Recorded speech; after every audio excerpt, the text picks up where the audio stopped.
Election is coming! Money is waving! Oops!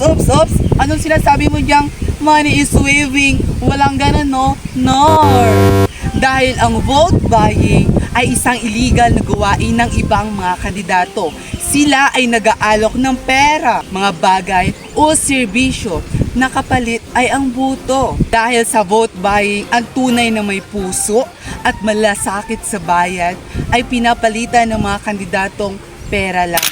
Kababayan, alam mo ba kung magkano ang presyo ng kinabukasan mo? 500 pesos? Diyos ko po, ate ko.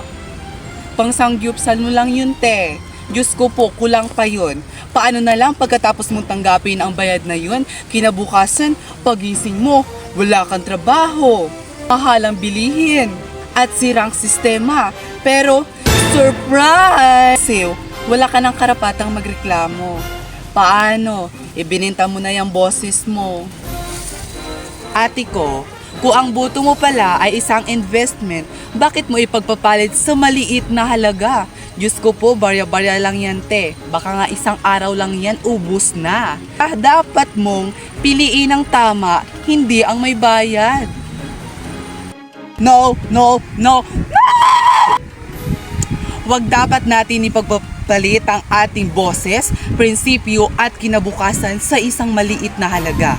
Ang boto mo ay ang iyong kapangyarihan bilang isang mamamayan. Kaya sa darating na eleksyon, ito ay ang pagkakataon upang piliin, pumili ng tama at tapat na leader. Lagi po nating tatandaan, ang gobyernong binili, hindi kailanman maglilingkod ng libre.